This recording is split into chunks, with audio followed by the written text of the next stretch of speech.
Why won't you just do what God tells you to do? What God wants you to do? What God commands you to do? So, brothers, let's have a talk today. Why don't people just do what God tells them to do? Why won't you just obey God? See, let me tell you something. Even when it comes to the position that African American people are in this society, I tell people all the time, we must return to the God of our fathers. We must return to the God of Israel. I ain't talking about going to church. I'm talking about returning to the God of Israel as God's chosen people. I ain't talking about the ones who can, if they want to, if they follow the way we live, join in and receive our blessings. I'm talking about those of us who were chosen to be God's chosen people. All we got to do is turn back to God. You know what they tell me? Well, we got to do what the Panthers did, or we got to do what the Civil Rights Movement did, or those things have been tried and those things have failed. The only thing we haven't done is do what God tells us to do. Why can't we just do what God tells us to do? Somebody put in the chat, why is it that you think we can't just do what God tells us to do?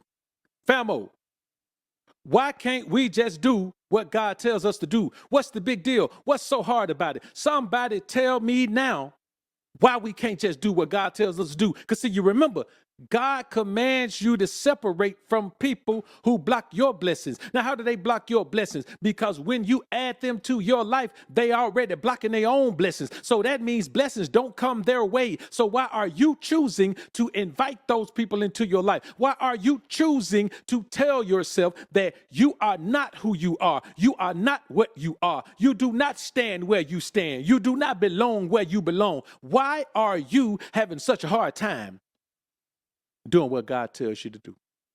And we take today's word from Proverbs 27 and Proverbs 28. Now, Proverbs 27:1 says, boast not thyself of tomorrow, for thou knowest not what a day may bring forth. Boast not thyself of tomorrow, for thou knowest not what a day may bring forth. But the number one reason you won't do what God thinks you to do is because you think you got time to lollygag. You think you can do it tomorrow.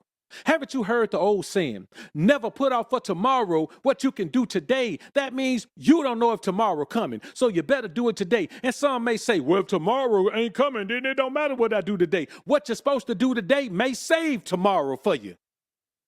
You think you got time to play. You think you got time to lollygag. You think, well, I'm only 23. I'm only 24. I'm going to live at least to be 70. What if you're not? What if living to be 70 is dependent on whether you do what you're supposed to do today? See, life is a journey. Growth is a journey. Development is a journey.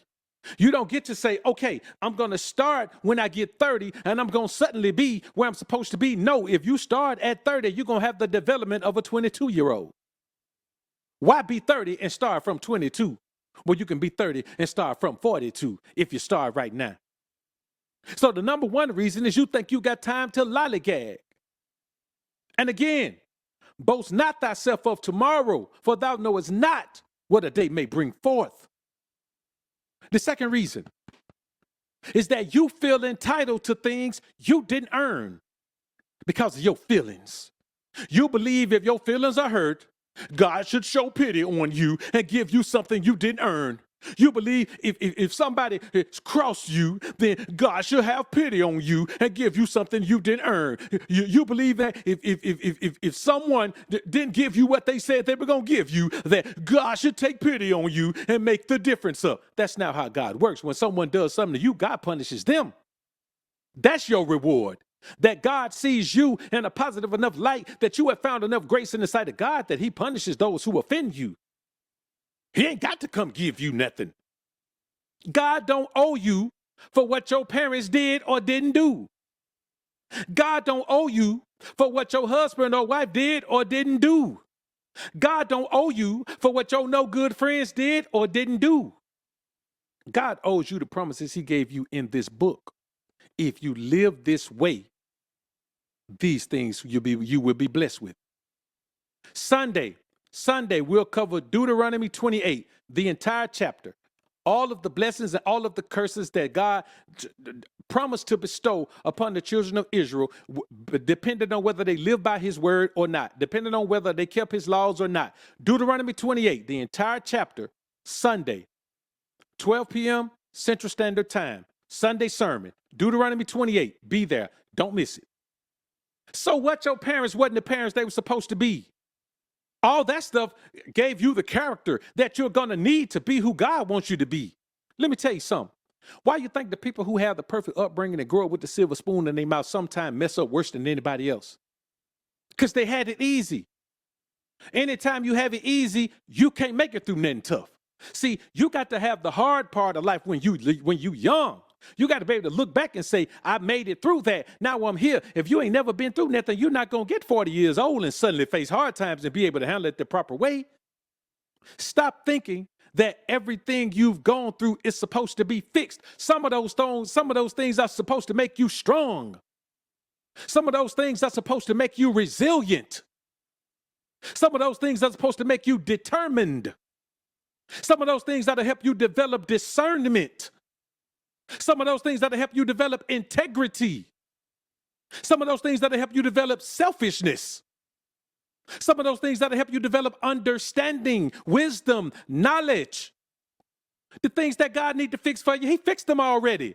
What you complaining for? You think everything's supposed to be easy? You think something's supposed to be given to you that you did? You got to do what God told you to do. That's how you get what God got for you. See, it's a real simple equation. If I do this, God gives this. If I do these things, God gives these things. If I do these things, God gives these things. If I do these things, God gives these things. If I do these things, God gives these things. If I do this many things, God gives me this many things. It's all right here. Regardless of what you've gone through, you got to do what God tells you to do. Don't you know that God gonna make an adjustment for you? He gonna make an adjustment for you. If he tell you to do something, it's going to be something that he knows that you can do. So he's not going, you heard the saying before, God is not going to put any more on you than you can bear. You know what that means? That means whatever God put on your plate, there's room in your stomach to eat it. You may have to dice it up in small portions. Maybe you got to put a little pepper on it, sprinkle a little lemon juice on it. But all that's at the table. All the seasonings you need for the meal that God has prepared for you are at the table. All you got to do is find your seat at the table. How do you find that? By doing what God told you to do.